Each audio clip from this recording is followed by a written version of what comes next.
Hello Cancer, Sun, Moon, Rising and Venus Signs, kamusta po kayo? Sana po ay nasa mabuti kayong kalagayan. Welcome back po sa Star Tarot. Kung bago po kayo rito, welcome po. And please subscribe, like, share my videos, and leave me a comment po kung naka-resonate kayo. So yung first message po ninyo for today would be for general life. We have 7 of Cups, no? May mga choices na nandito sa inyong harapan na pwedeng pagpipilian ninyo sa ngayon, no? Maaaring yung mga choices na to could be related to anything. Could be related to travel, could be related to relationship, baka merong manliligaw sa inyo, kung kayo ay single pa, yung mga ganon. Or baka trabaho, no? Or karera, or pwedeng racket, side hustle, mga ganon. So, depende sa inyong sitwasyon, but definitely there are multiple choices na pwede kayong pagpilian sa ngayon, no? Kaya kailangan ninyo itong pagdesisyonan. So, pagdating sa inyong money, career, and finances, we have 3 of Cups. No? May celebration. Baka meron kayong mga financial blessings na dumating or dadating, or baka meron mga financial opportunities na dadating. Something na siguro gustong-gusto ninyo. Maybe this is what you are hoping for or dreaming of, no? Kaya isa-celebrate ninyo ito na finally dumating na, 'di ba? Pwedeng ganon. Or baka meron dito mga achievements kayo, accomplishments, no? Sa inyong trabaho, career, or negosyo na talagang worth celebrating. Kasi, di ba, this could be an accomplishment. This could be something na matagal din yung pinagtrabahuan, matagal din yung pinagsikapan. So, dapat lang na i-celebrate niyo to because you've worked so hard for this, 'di ba? Kaya congrats. So, for your relationships naman, we have 10 of Cups. Wow, napakaganda. This is a happy home. This is a domestic bliss, domestic harmony. Then, ang mararanasan ninyo rito. So, masayang pamilya, no? Ang may experience ninyo sa ngayon. Masaya kayo ng inyong person. You're going to be very loving, very compassionate, very harmonious ang inyong relationship. So, masaya. In general, masayang-masaya ang magiging takbo ng buhay ninyo sa ngayon sa inyong pamilya, sa inyong karelasyon. Wala nang away dito, no? Wala nang pag-aaway, wala nang mga tampuhan. It's just love, respect, harmonious relationship. Ito lang, no? Maaari din na meron kayong mga bonding moment na gagawin sa ngayon. Baka meron kayong pupuntahan, baka you're going to celebrate love, no? With each other, baka kayo ay may balak na baka magbakasyon, no? Baka pwedeng mag-outing kayo, pwedeng celebrate kayo somewhere, no? Baka may milestone din kayo celebrate sa inyong relasyon.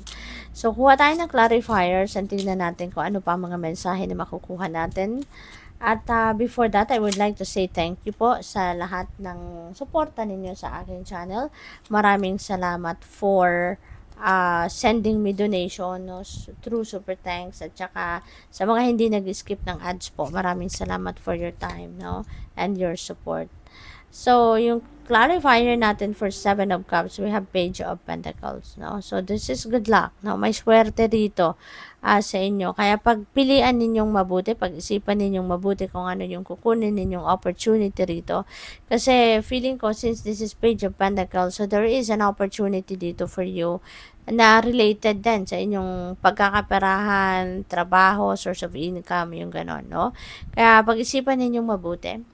Pwedeng marami talagang dadating na offer sa inyo rito, kaya wag muna kayong magmadaling magdesisyon, no? So, make sure na pag-isipan, timbangin ninyong maigi, 'di ba? Kung ano yung para sa iyo.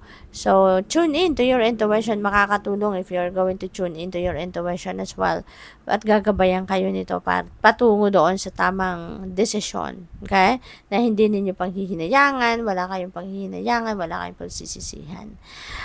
Dito naman sa 3 of Cups, we have 4 of Cups. Ayan. So, baka ito yung pinanggalingan ninyo, no? Baka dito kayo nanggaling sa 4 of Cups na merong mga offer na dumating sa inyo rito dati at hindi ninyo pinansin. Pwedeng ganon, ano?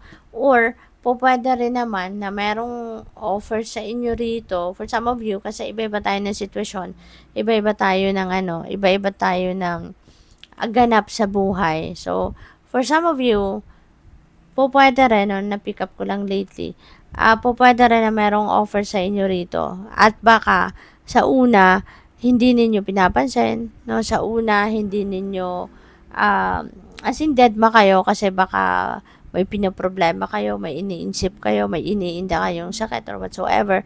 Kaya parang dead pa lang kayo, no? Pero siguro eventually baka naisip ninyo na ay teka lang, no? Kasi sometimes 'di ba nagkakaroon tayo ng biglang pagbabago. There is a sudden shift no sa energy natin paminsan. Siguro na experience nyo naman 'yan. So maaring mangyari 'yan sa inyo. No na nung ino-offer sa iyo, dedma ka lang, 'di ba? Yung wala kang gana, pero eventually, 'di ba, napag-isip-isip mo siguro, pumasok sa isip mo na, ay teka lang, sayang naman nun, tignan ko nga. No? So, pwedeng ganun ang mangyari dito sa iba sa inyo, no? Na ma-realize ninyo na, teka lang, tignan ko nga yun. Kasi sayang naman, baka ito na yung muling magpapasaya sa akin or baka ito na yung regalo sa akin ng universe. Kaya siguro, no? Kaya siguro kayo din matutuwa din, no? There is a celebration energy dito. Kaya siguro kayo matutuwa din. Kasi baka makikita nyo na to. Maybe you are going to dig into this opportunity at baka yun ay kakatuwa ninyo, no?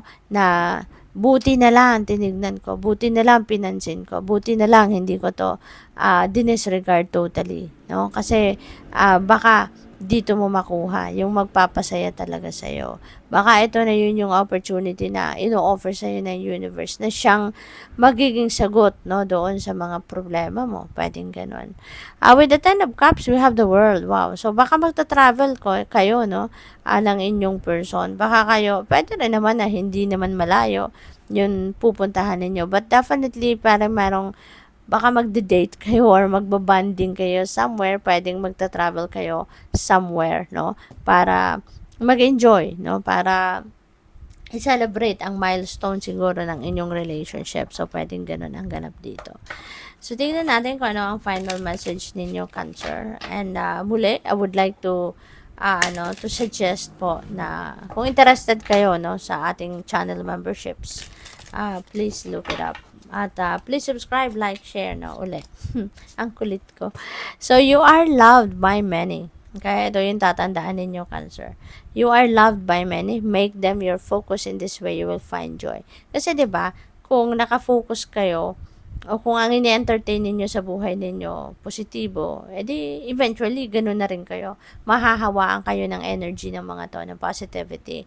Kaya, dito, no, pinapaalala sa inyo na you are loved by many. Maraming nagmamahal sa iyo. Kaya doon kayo mag-focus, no? Doon kayo sa mga taong ito mag-focus kasi positibo ang hatid na vibe nito sa buhay ninyo. And eventually, mababalot na lang kayo ng lahat na lang ng positivity. Do not entertain people that are negative. No, do not give space or room sa buhay ninyo mga taong negatibo kasi eventually if you are going to deal with people that are negative thinkers or lagi negatibo, talagang hindi kayo dyan mapapabuti. Mas lalapit sa inyo ang mga negatibong bagay, sitwasyon, no? Kung negative people ang ipapalibot mo sa sarili mo. Kaya doon kayo mag-focus sa mga loving people, sa mga positive thinking people, sa mga taong talagang sumusuporta sa'yo, tumutulong sa'yo, nagmamahal sa'yo, yung gano'n, no? So, good luck po. Thank you for watching. Love and light. Namaste.